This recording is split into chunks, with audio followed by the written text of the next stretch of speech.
सभी को नमस्कार। पाठ कृषि में भारत की अखाद्य फसलों के बारे में आज हम चर्चा करेंगे। और सबसे पहले हम चर्चा करते हैं भारत की अखाद्य फसलें क्या होती हैं। तो ऐसे ही फसलें जिनका प्रयोग जो है खाने के लिए नहीं किया जाता वे अखाद्य फसलें कहलाती हैं। और ये प्राय बहुत सारी हैं, लेकिन हम चर्चा करेंगे रबड़, कपास और जो है जूट भारत की प्रमुख अखाद्य फसलें हैं।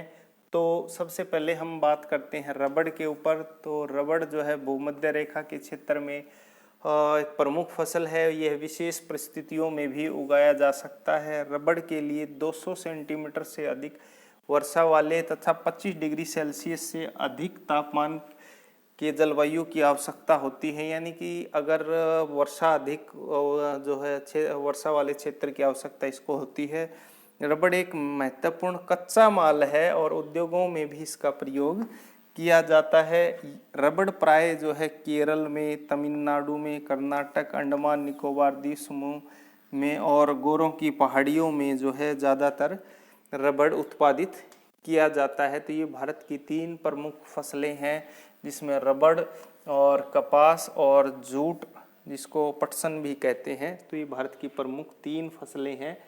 तो रबड़ के हमने जिक्र किया। अब हम चर्चा करते हैं कपास के ऊपर। और कपास भारत की महत्वपूर्ण खाद्य फसल है और इन पौधों का जो मूल स्थान माना जाता है वो भारत माना जाता है, क्योंकि भारत में प्राचीन समय से ही सूती और जो है उद्योग काफ़ी विकसित थे। तो सूती कपड़ा उद्योग में भारत कपास एक प्रमुख कच्चा माल है और कपास उत्पादन में भारत विश्व में तीसरा स्थान रखता है। और ज़्यादातर ये दक्कन के पठार के भागों में जहाँ काली मिट्टी पाई जाती है वहाँ पर काफ़ी महत्वपूर्ण है। जहाँ तक हम बात कर रहे हैं, कुछ हिस्सा राजस्थान का और कुछ हिस्सा पंजाब हरियाणा का, इसके साथ साथ में गुजरात, महाराष्ट्र, कुछ हिस्सा मध्य प्रदेश का और कुछ जो है कर्नाटक का हिस्से में ज़्यादातर कपास उत्पादित की जाती है। महाराष्ट्र, गुजरात, मध्य प्रदेश, कर्नाटक, आंध्र प्रदेश, तमिलनाडु, पंजाब, हरियाणा, उत्तर प्रदेश इसके प्रमुख उत्पादित राज्य। हालांकि उत्तर प्रदेश में कम होता है।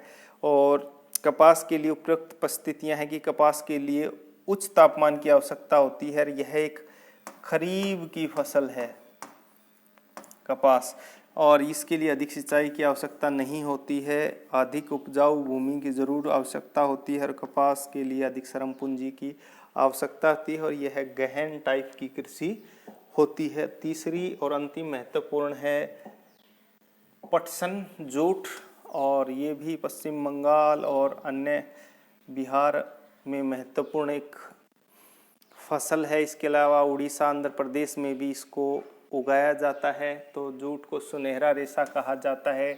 यह फसल बाढ़ के मैदानों में जल निकासी वाली और भूमि पर उगाया जाता है। और जहाँ पर जो है पहले बाढ़ आई है और बाढ़ आने के बाद में कुछ नई मिट्टी जमा हुई, वहाँ उत्पादन अधिक होता है और साथ में उच्च तापमान की ज़रूरत होती है। ये प्राय बंगाल, बिहार, असम, उड़ीसा, मेघालय की प्रमुख उत्पादित राज्य हैं। हम जूट की बात करें तो जूट जो है रेशे के तने से निकाला जाता है। ये पहले ये लंबे लंबे जो है तने होते हैं, इन तनों को काट करके सुखाया जाता है और सुखाने के बाद इनसे अलग किया जाता है और फिर बहुत सारा लंबा प्रोसेस होता है। जूट प्राय वहीं उत्पादित किया जाता है जहाँ पर जो है सस्ते मजदूर उपलब्ध हों और अधिक जल उपलब्ध हो। तो ये ज़्यादातर पश्चिम बंगाल, उड़ीसा के उन क्षेत्रों में है जहाँ हुगली नदी के किनारे ज़्यादातर ये एक बेल्ट है पटसन की, वहाँ ज़्यादा उत्पादित की जाती है। इसका प्रयोग हम जूट का करते हैं वो बोरिया बनाने में, चटाई बनाने में, रस्सियाँ बनाने में, धागे और विभिन्न प्रकार की जो है सुतलियाँ वगैरह बनाने में। और जहाँ तक हम पटसन की बात करें तो इसको इको फ्रेंडली माना जाता है। पटसन का एक विकल्प है, हालांकि थोड़ा सा महंगा है, लेकिन एक बेहतरीन विकल्प के रूप में इसका प्रयोग किया जाता है। इसके अलावा कुछ भारतीय किसानों की समस्या हैं, उन पर हम चर्चा करते हैं कि भारतीय किसानों की कौन कौन सी समस्याएं हैं। तो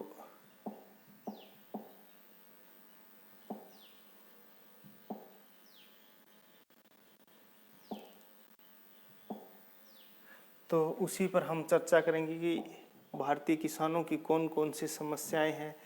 तो सबसे पहले भारत में जो किसानों की समस्याएं हैं कि फसल के लिए पर्याप्त मात्रा में भंडारण नहीं है, बाज़ार में फसलों का सही मूल्य नहीं दिया जाता है, बाज़ार और उत्पादन के अनियमितता है, अर्थात मांग के समय उत्पादन कम होता है, जब मांग नहीं होती तो कई बार उत्पादन अधिक हो जाता है, बीज उर्वरक का अधिक महंगा कई बार मिलता है, साथ में फसलों को सही दाम नहीं मिल पाते हैं, फसल चक्र को अपनाया नहीं जाता है, छोटे किसानों को वित्तीय सहायता कई बार नहीं समय पर मिल पाती है, और सब्सिडी और जो है बड़े स्तर पर लोन उपलब्ध नहीं कराया जाता है कि सरकार के द्वारा आड़तियों और बिचौलियों के द्वारा किसानों का शोषण किया जाता है, और मानसून की अनियमितता है, जहां पर कई बार मानसून जो है समय पे नहीं आता है या अधिक बारिश हो जाती है, सूखा पड़ जाता है। तो ये महत्वपूर्ण ऐसी चीज़ें हैं जिनके कारण भारतीय किसान काफ़ी परेशान रहते हैं। अब